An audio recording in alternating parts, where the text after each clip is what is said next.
Do you ever feel that when you sit down to work, open your laptop or notebook, all of a sudden your mind just goes somewhere else?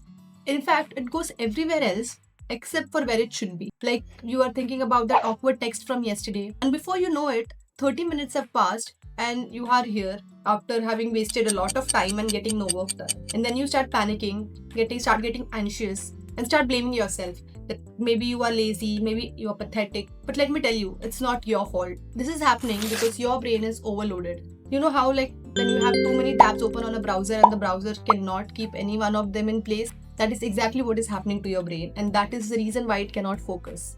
In this video, I'm going to tell you how you can finally close all those tabs and keep the one that is actually needs to be opened. Hello and welcome to my channel. My name is Rekha. I make videos about self-help and productivity. If you are interested in any of those topics, then make sure you stick around and subscribe to this channel. You know, I was someone who had a lot of difficulty in focusing, in placing my attention at a single place. Every time I sat down with my notebook or laptop, my brain would just start thinking about different things, imaginary scenarios which have never happened and may never happen. 5 minutes later, I would find myself on Pinterest, scrolling through pictures of my dream apartment or my dream vacation, which may never happen. And after 30 minutes, there I was, panicking, full of anxiety that I have no work done and I have wasted a lot of time. But the cycle just kept on repeating. Nothing ever improved. It felt like my brain is working against myself. That something is inside me which is fundamentally wrong, which is just stopping me from getting any work done. It felt like as if I am self-sabotaging. And that is when I started taking things seriously.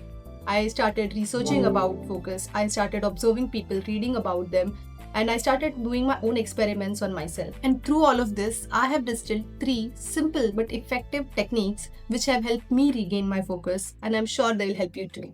So let's get started. Tip number 1, the brain dump. Now imagine you walk into a room and the room is absolutely messy and cluttered.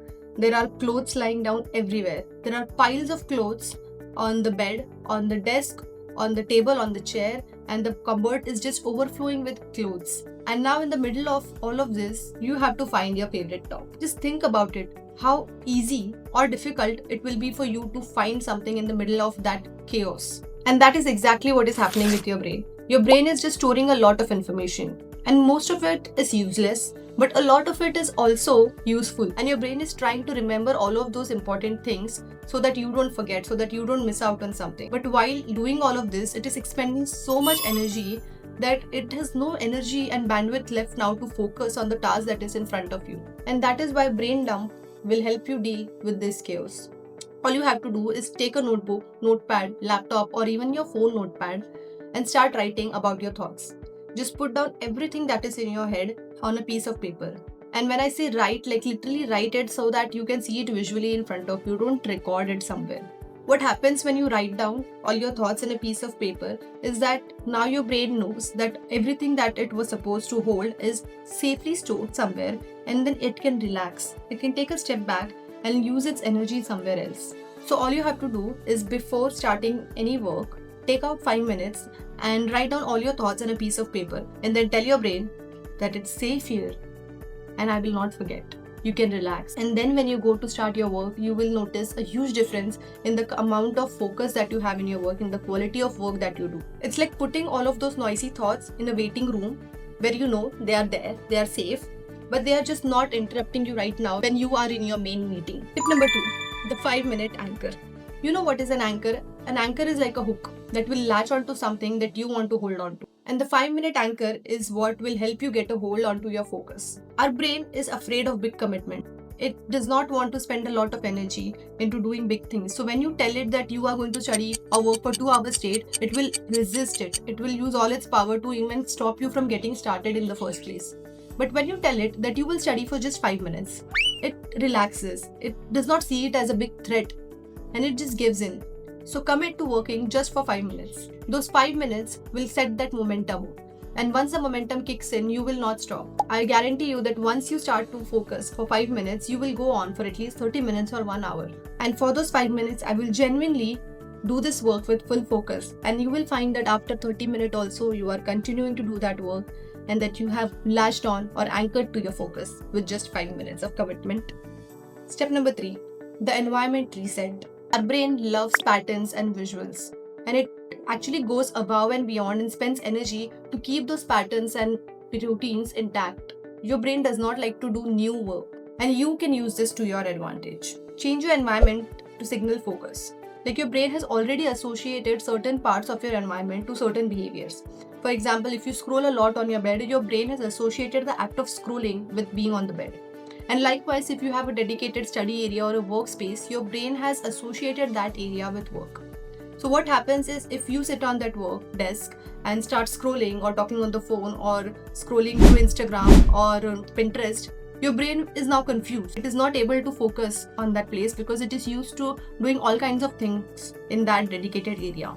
So signal to your brain that this is a sacred place where I will just do this thing. Consciously do it for 2 to 3 days, and you will notice that from the 4th day onwards, your brain has already associated that area with focus. So now when you sit on the desk, your brain automatically goes into that focus mode, and you don't have to put that extra ounce of effort into bringing it to attention. And this is not just about places, this can also be about small routines or rituals. Let me tell you the story behind how I found out about this environment reset thing. So I had a lot of unused candles which I just wanted to use and get over with. So one day I decided that I will light it when I'm working, because then I will be able to soak in the fragrance of the candle and I'll also be able to use it. So I did it for 3 days. Every time I sat to work, I just lit that candle. And when my work was over, I just blew it off. And on the 4th day, when I lit the candle, my brain automatically went into that focus zone even before I opened my laptop, because my brain has already associated the task of lighting the candle with going into a focus mode, with working and being serious. And that is the importance of rituals and routines. So make sure you make your own routines for yourself and something that will signal your brain that it is now time to focus. And once you develop that habit to your brain to stay in focus mode for a longer period of hours, it will become easy for you to get work done without any major resistance. So for me, it was a candle, but for you, it can be a certain kind of music, a certain color of light that you want to associate with working. But remember that every time you turn on that light, your brain should know, okay, here we are now working. Now I want you to remember that your mind is not your enemy.